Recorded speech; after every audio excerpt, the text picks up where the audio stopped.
локалните избори за избор на градоначалници и членови на советите на 80 општини и на градот Скопје ќе се одржи на 19 октомври. Откако во саботата председателот на собранието Африм Гаши ги распиша локалните избори, почнуваат да течат законските рокови, според изборниот законник кој учесниците во процесот мора да го почитуваат. Во општините каде што ќе има потреба за втор круг, тој ќе се одржи на 2 ноември. Досега кандидати за градоначалник на Скопје објавија од ВМРО ДПМНЕ, од СДСМ, од ДУИ, од Вреди, а се очекува наскоро името на својот кандидат да го објави и Левица.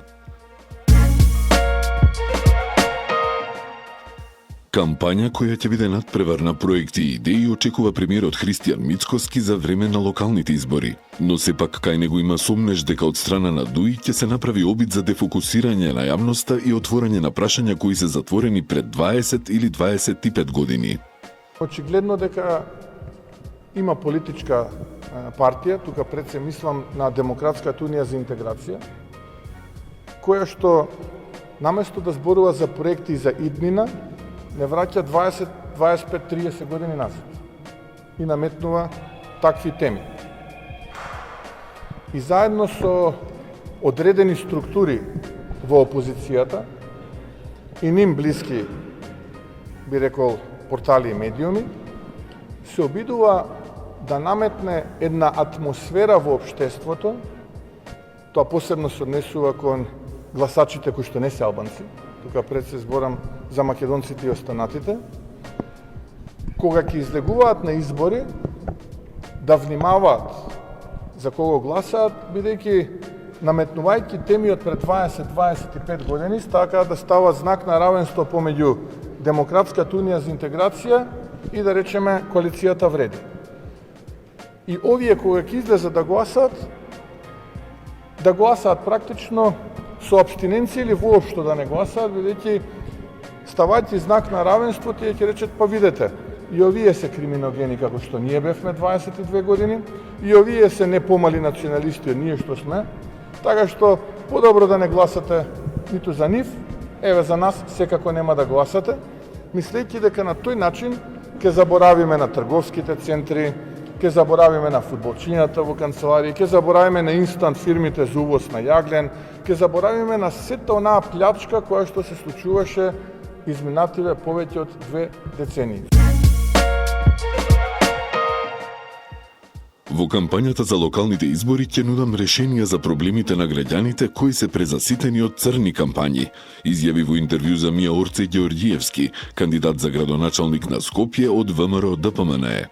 Тој е оптимист дека ќе победи со двојна предност пред останатите кандидати уште во првиот круг. На прашањето кој ќе биде неговиот прв проект што ќе го реализира како градоначалник на Скопје, Ѓеорѓиевски одговори: За жал последниве години Скопје е претворен во една голема депонија, затоа јас често пати тоа го говорам на мои гостувања телевизиски дека првата работа што ќе направам генералка и она што во првиот момент ќе треба да го решиме е јавниот сообраќајен транспорт. Имаме план, имаме концепт, за многу скоро време, откако ќе ја превземам позицијата градоначалник на градот Скопје, ќе ги ставиме тие две работи во ред, односно тоа е и најголемиот проблем кој што го имаат и се соочуваат со истиот нашите граѓани изминатиот период. Ако на сите средби се поставуваат разни барања, најголем дел, најголем процент од граѓаните го истакнуваат ова како сериозен проблем и нешто со кое што ќе треба од старт да се занимаваме. Со јавна покана до министерот за спорт Борко Ристовски, градоначалникот на Карпош Стефчо Јакимовски се понуди општината да ги покрие сите трошоци за базенот и за салата Партизан. Тој претходно реагираше и дека аквапаркот и базенот кај спортскиот центар Борис Трајковски се затворени, а дека овој базен е готов, но не се пушта во употреба. Јавно сакам да го прашам министерот за спорт Борко Ристевски, како можеше да го пушта во употреба базенот во кисела вода? Тие деца тамо може да се бањаат во тој базен? Овие деца од Карпош нели се деца за да можат да ги продолживаат убавините на овој базен, кој што го започнал некоја друг директор и некоја друга влада на Република Македонија, а овде овој базен е символ на инаетот на Борско-Ристевски, не против мене, не против општината, не против советниците, туку инаетот против учениците и децата во општина Карпош. Увид во градежните активности за изградба на нова спортска сала во основното училиште Кочо Рацин во населеното место Огњанци, општина Петровец, извршија премиерот Христијан Мицкоски, министерката за образование и наука Весна Јаневска и градоначалникот Борче Митевски. Со овој проект, учениците и жителите од Огњанци ќе добијат современ спортски објект кој ќе овозможи подобри услови за настава по физичко образование и за спортски активности на локалната заедница, изјави градоначалникот Митевски. На нова спортска сала овдека во населено место Огњанци и према оно што можеше да го видиме и да го констатираме, значи спортска сала до крајот на овој месец август, ќе биде целосно готова, што значи учениците од населено место Огњанци новата школска година ќе започнат во нова спортска сала, часовите по физичко образование ќе одржуваат во нова спортска сала. Средствата во висина од 19 милиони денари се обезбедени дел од буџетот на општина Петровец, односно 6 милиони од буџетот на општина Петровец и 14 милиони од значи Министерството за образование и наука. Премиерот Мицкоски изрази задоволство што може да се види дека во сите населени места низ Македонија се градат проекти од кои корист имаат сите граѓани. Без разлика дали станува збор за спортска сала, дали станува збор за водоводни или канализациони системи, за нови локални, регионални патишта, сето тоа представува дел од онаа наша цел и заложба како влада да додадеме вредност во квалитетот на животот на македонските граѓани. Јас му честитам на градоначалникот, бидејќи гледам дека со одлична динамика во општина Петровец се развиваат проектите. Од тука продолжуваме и на друго место да направиме увид во проекти кои што се дел од програмата на владата, која што ги финансира тие проекти преку соодветните министерства. Самиот градоначалник кажа дека тие се дел преку Министерството за транспорт, дел преку други министерства, така што Со положување на свежо цвеќе на местото за загинувањето од општина Ѓорче Петров се потсетија на херојската жртва на македонските бранители кои во 2001 година загинаа кај местноста Љуботенски Бачила. Градоначалникот Александар Стојковски изјави дека нивната храброст ја искова слободата што денес ја живееме и од нашата должност е да паметиме, да раскажуваме и да ја пренесуваме нивната жртва на идните генерации.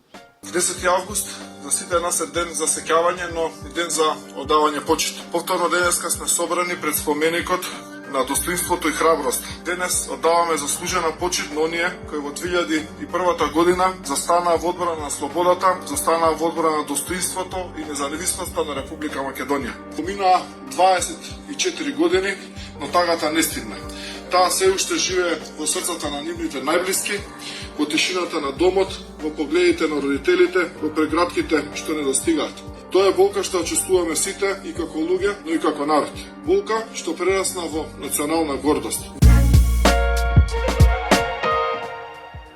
Телекомуникацијската кула на водно, која викендов беше посетена од раководството на АЕК, ќе биде највисокиот објект во Македонија, со сложена геометриска форма и футуристички изглед.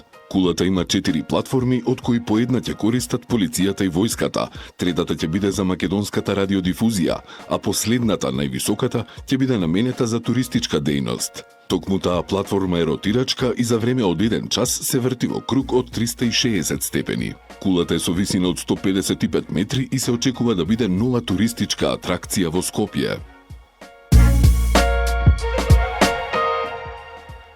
По неодамнешното објавување на ревизорскиот извештај околу реконструкциите на спортскиот центар Борис Трајковски при организацијата на самитот на ОПСЕ и констатацијата дека не се знае за што се потрошиле околу 2 милиона евра, Вреди преку соопштение го обвини поранешниот министер за надворешни работи Бујар Османи за неотчетност. Јавноста треба да знае зошто нема документи, фактури или извештаи за потрошените 120 милиони денари, кои ги одобрил овие трошења и со каква цел.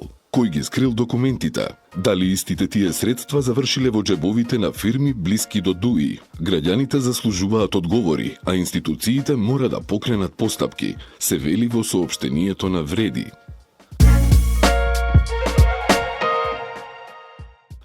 Во основното училиште Кочо Рацин во центар Скопје завршена е комплетна реконструкција на мултифункционалното игралиште, кошаркарското игралиште, а поставени се и нови фитнес справи на отворено. Министерот за спорт Борко Ристовски истакна дека во овој проект се инвестирани 4,6 милиони денари, како одговор на барањата на жителите на центар. Мултифункционалното игралиште според објавата на Ристовски целосно е обновено за фудбал, одбојка и ракомет. Кошаркарското игралиште доби нови обележувања и опрема, а младите добија и современи фитнес справи за тренинг на отворено.